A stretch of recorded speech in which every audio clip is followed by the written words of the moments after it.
Get out. I'll call the police if you don't leave, James yelled, his face red with anger. He stood in our living room, holding a young woman close. I stayed seated in my chair, calmly sipping my tea. Go ahead, I said, setting my cup down. I'm sure the police would love to see what I have. My name is Sarah Mitchell. After 15 years of marriage, my husband was kicking me out for his new girlfriend. But what he didn't know was that I had been preparing for this moment for 5 years.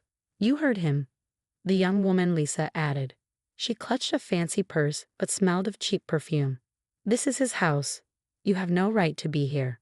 I smiled.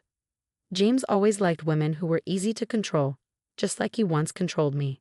Actually, I said, standing up, let's talk about who really owns this house, James. His face turned pale. He knew that tone. It meant I had the upper hand. There's nothing to talk about, he snapped, but I noticed he let go of Lisa's waist. The house is in my name. You signed everything away when we married, remember? Oh, I remembered. He tricked me into signing papers, telling me they were just a formality. I was young and in love. I trusted him. But 5 years ago, I found a receipt, dinner for two, on a night he said he was working. That's when I started watching him closely. I walked to the bookshelf, pulled out a thick book, and opened it. Inside, I had hidden a USB drive and some papers. Funny thing about documents, I said, laying them on the coffee table. They leave trails. Digital, paper, all kinds. James stepped forward, his confidence fading. What are you talking about? Bank records, I said, pointing at the papers. You've been moving our money into secret accounts, buying properties under fake names. I glanced at Lisa. Including the apartment you live in. Lisa's eyes widened. James? What is she saying? James didn't answer. He just stared at the papers, realizing he was caught. You spied on me, he growled. I protected myself, I corrected. Did you think I wouldn't notice? The late nights, the secret phones, the fake business trips. I held up another document, and the fake property records. What fake records? Lisa whispered. The ones claiming James owns this house alone. I said. But the real papers say otherwise. Would you like to see them? James lunged to grab the documents, but I stepped back. Careful, I warned. I have copies. Everything is safe with my lawyer. If you try anything, it won't end well for you. You're bluffing, he muttered, but his voice shook. I played a recording on my phone, his voice, loud and clear, talking about hiding money from me. Lisa gasped. 5 years of evidence, James, I said. Would you like to hear the part where you say Lisa is just a tool to avoid losing money in our divorce? Lisa clutched her purse, stepping away from him. What? James was silent, his face twisted with anger and fear. I could see him struggling to figure out what to do next.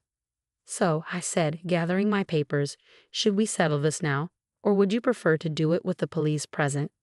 The room fell silent. Lisa realized she wasn't part of a love story. She was part of a scam. You planned this? James whispered. Yes, I said with a smile. I learned from the best, you. The difference? I took better notes. James sank onto the couch, all his confidence gone. Lisa stood near the door, nervously playing with her purse strap. I don't understand, she said quietly. James told me you were just staying here for now, that you had no legal rights. I almost felt sorry for her. Almost. James likes to change the truth to fit his story, I said, keeping my voice calm. He did the same thing to me 15 years ago when we met. He seemed confident, successful. I trusted him. I looked her in the eye. Sound familiar? She blushed and took a step back. This is all lies.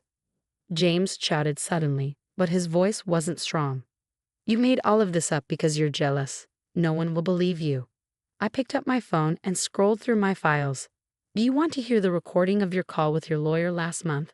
The one where you discussed transferring property without my knowledge? Or maybe the one with your banker about hiding money? James turned pale. He recorded me. I smiled. I didn't have to. Phones can do a lot. Record, track, store information. And when someone is careless with passwords, it makes things very easy. Lisa gasped. The retirement account you promised me doesn't exist, I said before James could lie again. At least not in the way he told you. That money was taken from our joint accounts 3 months ago. But it's been frozen now, along with some other suspicious transfers. James jumped up, pointing at me. You had no right. That was private.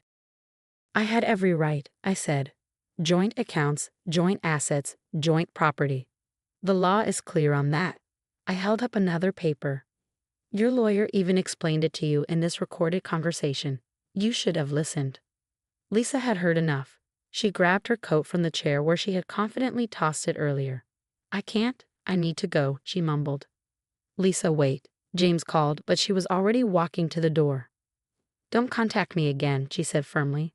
I don't want any part of this. The door slammed behind her, leaving James and me alone in silence. The home we built together, the one he tried to take from me, suddenly felt too small for both of us. What do you want? He finally asked, his voice tired. What I always wanted, I said. A fair division of what we built together. Nothing more, nothing less. He let out a bitter laugh. You've ruined everything. No, James, you did that yourself. I just made sure I wouldn't be your victim.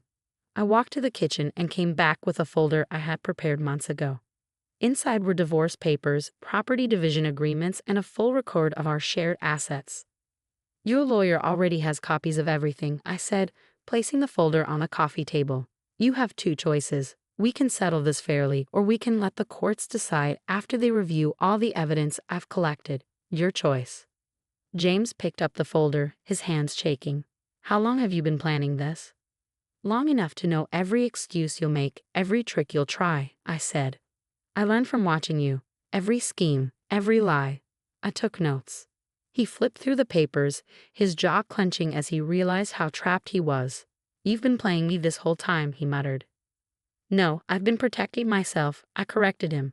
There's a difference. I gathered my documents and headed upstairs to the guest room. The room I had moved into a year ago, though James never questioned why. Behind me, I heard him mumbling to himself, still trying to find a way out of the mess he had created. I closed the door and let out a shaky breath. 5 years of planning, watching, pretending. It had all led to this. This wasn't just about money or property. It was about every woman who had trusted him, every person he had lied to.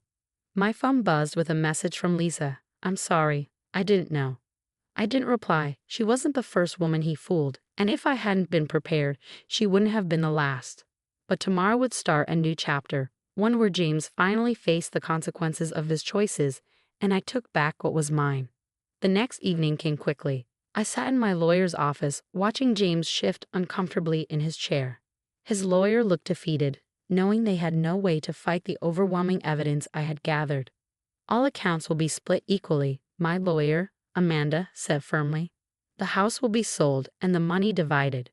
The vacation home in Lake Tahoe will go to Sarah as compensation for the funds James transferred to shell companies. James said nothing. He just signed each page, his arrogance gone. His plan had completely fallen apart, and now he was left with exactly what he had tried to keep from me, half of everything. One last thing, Amanda added, sliding another paper forward.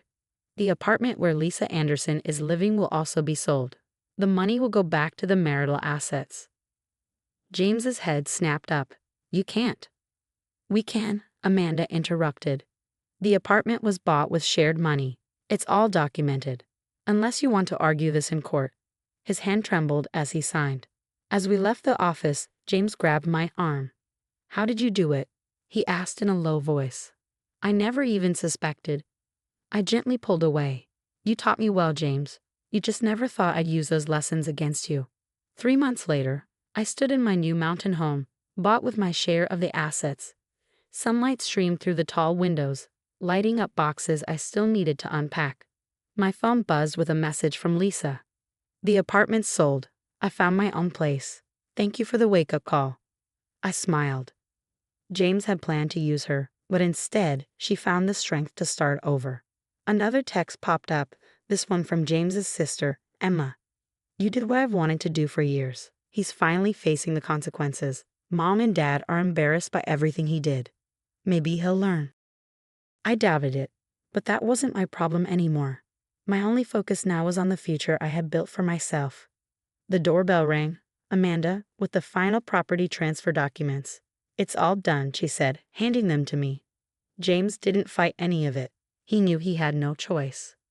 Not smart, I said. just trapped. There's a difference. We sat outside, sipping wine on my new deck, overlooking the lake. You know, Amanda said, in all my years as a lawyer, I've never seen someone handle a divorce this perfectly. Most people react with anger. They make mistakes. I thought back to those 5 years, watching, waiting, collecting proof. Patience is more powerful than revenge, I said. James never understood that. Later that night, as I unpacked, I found an old wedding photo of us. We looked so happy back then, unaware of what was coming. But I felt no anger now, only gratitude for the lessons I had learned. My phone buzzed. A message from James. I underestimated you. I'm sorry. I didn't reply. I didn't need to. I had my freedom, my fair share, and the quiet satisfaction of knowing I had outsmarted the man who thought he could leave me with nothing. I looked out at the sunset over the lake and raised my wine glass. Here's to patience, to careful planning, and to justice served cold. Some might call it revenge, but I called it taking back what was mine. James had taught me that, just not in the way he intended. And in the end, that was his greatest gift to me.